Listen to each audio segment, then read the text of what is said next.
G'day fellas, welcome to a casted Age of Empires 4 game. Spawning in on the east of the map, it's Zertan, and he's going to be playing the Holy Roman Empire. Spawning in on the west of the map, it's his opponent, Simtom, and he's going to be playing the English.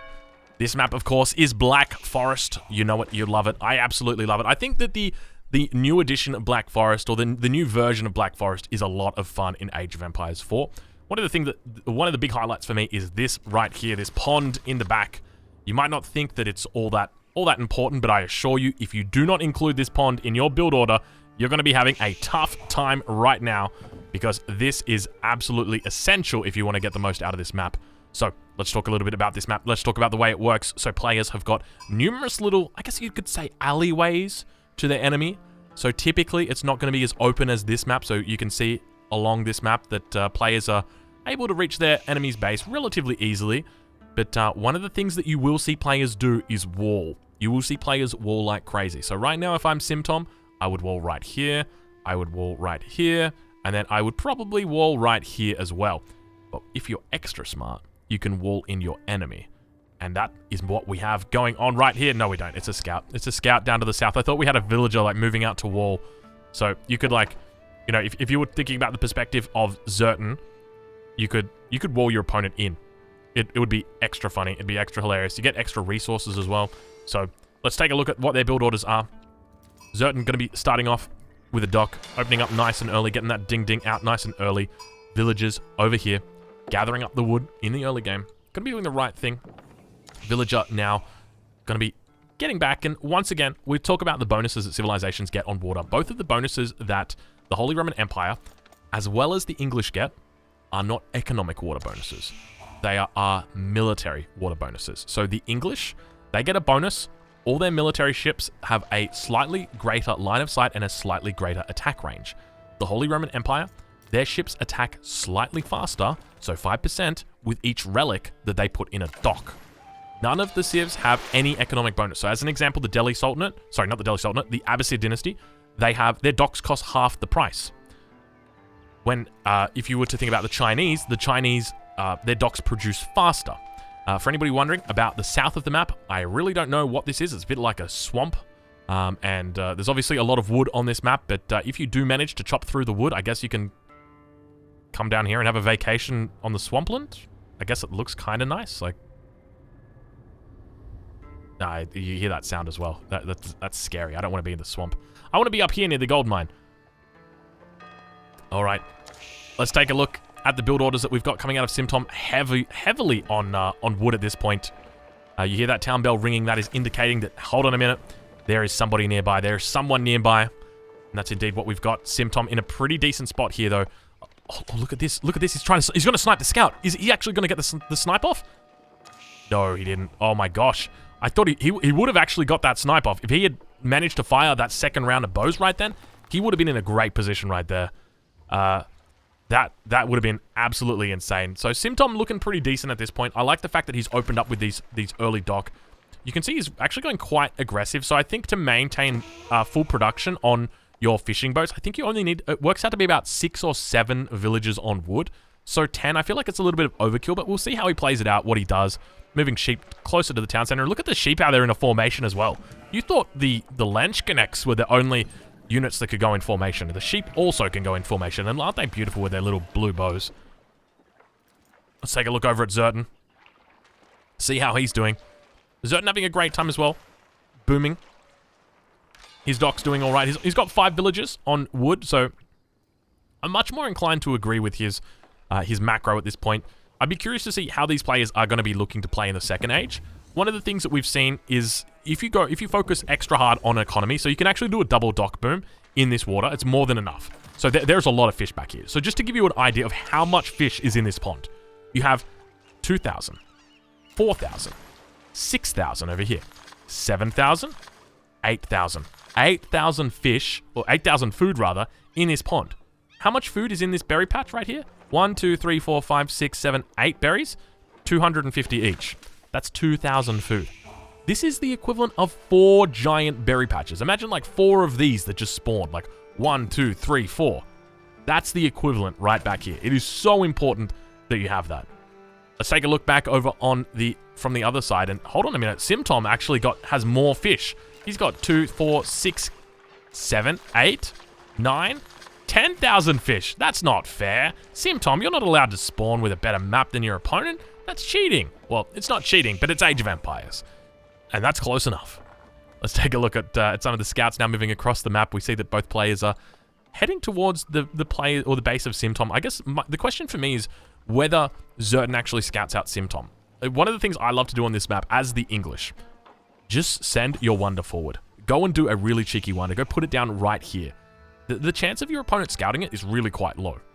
And if they don't scout it and you have longbows in their base, think about the damage that you can do. You get longbows in over here. You get line of sight behind this. They idle. They're idle for a really long time. You're going to be killing villagers. It's absolutely terrible. And then, you know, eventually when the battering rams come in, the game gets called because your opponent wasn't able to get any more wood. I mean, to be fair, they could probably just go up here. Wouldn't be too hard for them to do it. Both players now reaching the second age. Of course, Zertan going to be going up with the Minework Palace. For anybody unfamiliar with the Minework Palace, it's the equivalent of a blacksmith. You can see all the blacksmith techs are in here, but they're also reduced in cost. So 37 instead of 50 wood, 93 instead of 125 gold. So a nice little discount. And now we've got Zertan dropping down, double barracks opening. So pretty much what we'd expect coming out of the Holy Roman Empire. We do see men-at-arms as a quite popular choice for these players, and a triple barracks opening right here. So just when you thought double barracks was a lot, now you got triple barracks to deal with. So I do like this opening. Take a look at Simtom. How is he going to be able to potentially defend this? Has he scouted it out? I don't think he has. We do see that the scout is well and truly back, heading in the direction of his own base, but Longbow is beginning to move out across the map now.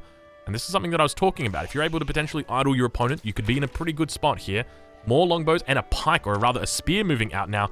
And now Zertan does realize, he picks this up. He says, oh, you know what? Longbows, I'm not even fussed. Do we see him go for +1 defense? This is what I would love to see him go for. Iron Undermesh straight away. Make sure that you get it out before your opponent even hits you. It'd be absolutely perfect, because it's going to really reduce the amount of damage that your opponent is able to do. We'll take a look at the stats for his units, and we'll talk a little bit about them, the way that they match up. So you can see right here, the longbows, they do 6 damage in total, okay? With +6 against light melee infantry. Now, the men-at-arms, they are not light. They are heavy, so they only do 6 damage. The base armor that they've got is 3. So if you're able to get another +1 armor, that's up to 4 armor, meaning that your enemy, instead of doing 3 attack to you, is now doing 2 attack. And that might not seem like a lot, but it's 33% less. Means they're going to have to take almost twice as many shots, or 50% more shots to kill you. So before they took maybe 50 shots to kill you, now they need 75 shots to kill you. It's a big difference. So really important that you consider getting that upgrade. And that's exactly what we see right now. Zertan bringing in that upgrade. So going for the +1 armor, and that is definitely the correct choice. Much more important that he goes for this over the attack. Keep in mind, the attack, they do 10 attack. It's only going to change that to 11. So you're getting a much greater percentage of defense there. Men-at-arms beginning to build. I love the little shoes that they've got on as well. Can you guys see those shoes?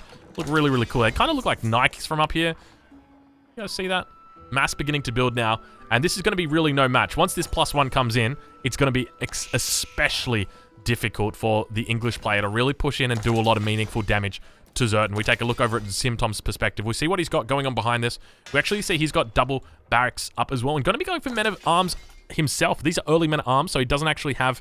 oh, I take it back. He does actually have the upgrade for them. So one of the things to note is that he would be able to go pretty easily toe-to-toe with these men-at-arms, because he can make men-at-arms in the second age. The only difference is, obviously, he doesn't have the blacksmith with the reduced cost.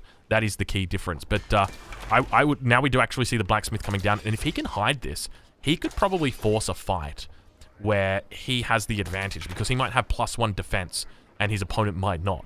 And that could really swing the fight. We actually see the men-at-arms beginning to move out now. But keep in mind, there is no snare in this game. So even if he does manage to catch a bad fight, he's still going to be able to eventually escape out of the base, as long as he's doing all right. But one of the things to note, both players, especially Simtom, stacking up a lot of food. Zertan, on the other hand, doing a great job of spending it, but lots of wood saved up. But keep in mind, he's going to be using... Oh, gosh. He's going to be using that wood to be dropping down potential battering rams. Now the men-at-arms moving in, surrounding all of the units very easily, and doing a little bit of a... what's it called? Where they do the conga line around the longbows. But now they're finally going to be getting their shots off, and conga lining back the other way. They really can't make up their minds exactly how they're going to do it. I think they've finally just decided about which units they're going to attack, but you can see them moving through and Zerton having a pretty easy time at dealing with this. We now see villagers going to get pulled for Simtom. Simtom having a bit of a difficult spot. We'll take a look exactly how many units remain for him. He's got 10 units that are here, a 13th or 11th unit just coming in, but a lot of these are on relatively low health. Simtom looking like he might actually be holding onto this one effectively and does manage to repel the attack. So a huge amount of units coming out there from Simtom, managing to hold, and an impressive amount of hold going on right now because Simtom was sitting there. He didn't even know that behind this, Zerton was stacking up 1,300 wood. All this wood was meant to be on battering rams. That's what that was. That is not miss macro. That is battering ram wood. He was going to be putting down 3 or 4 battering rams to hit his opponent. And he wasn't able to do it. And now that wood's stacking, sitting there, useless, idle. He could be spending it on fishing boats. But once again, remember, you know, this pond is not infinite. This is a finite pond. I mean, technically, these deep sea fish, they do eventually recover. They do eventually get more fish in them, but you can't just keep going back to them for the rest of the game. That's not the way that it works. So it's not like you can just get 1,000 fishing boats out. Now we see a bit of a switch. What have we got? An archery range switch coming out now for Zerton. He's dropping down 4 archery ranges. And at this point, I tell you what, I think Simtom might be in a pretty decent... I just realized, is his name Simtom? And I've been calling him Simtom. I think it's Simtom. Like, you know, oh, what symptoms does he have? It's Simtom, right? Surely, it's got to be Simtom. It has to be. If you're watching this on YouTube, let me know. Is it Simtom or is it Simtom? I think it's Simtom. I think he might be a doctor. We're going to call him Dr. Simtom. But anyway, a little bit of a difficult spot now because Simtom's actually going to be outnumbered quite significantly here. So even though he got that nice early push and he realizes he's in trouble. You see the charge, look how fast they move when they charge as well. They get that nice little movement speed boost. And you hear that bell. He has tried to extend out that reach of the network of castles. You see it's generating its effect. All of these units are now getting that subsequent buff. 25% increased attack speed. They do manage to get through, but Zerton having a great time. Going to be able to clean this up pretty handily, I would suspect. There's about, how many units has he got in here? We take a look from his perspective, and we do see that there's 21 men-at-arms that are here. Absolutely huge amount of men-at-arms and going to be able to clean this up. What was the difference? Why all of a sudden was he able to crush this fight? And the reason was because he had a much larger mass than before. Before he was pushing in, it was about a mass of 14. But here, he had a critical mass. And that critical mass is really what drives the difference here. Now he's forced into his opponent's base. As soon as he starts dropping down these rams, it's going to be a good game. Because there's going to be no way that his opponent can defend. He's put down a stone wall, but I feel like this stone wall may have come in at the wrong time. Or even at the wrong angle. When the majority of attack is coming in from over here. It could have been the saving grace if there was actually a stone wall here to protect him. If there was a stone wall in here that would have potentially given him a little bit of time. Maybe bought some time for him, but we actually see an upgrade on this, we see an upgrade on this tower. You can see that it's got the upgraded health, or the upgraded aesthetic look to it. Population capacity released right now for Zerton, or reached rather, for Zerton. So he's going to be doing his best to try and get more and more units out, but good game. Looks like it might have been getting called, and it did, indeed it did. Zerton getting the victory there once again. I think this man is undefeated, isn't he? Has he lost a game tonight? He's been incredible. Well, fellas, if you're watching this on Twitch, make sure you guys say hi to YouTube. YouTube, you guys know the rules. If you've enjoyed this video, make sure you leave a like. Keep in mind, Age of Empires 4 releases on the 28th of October.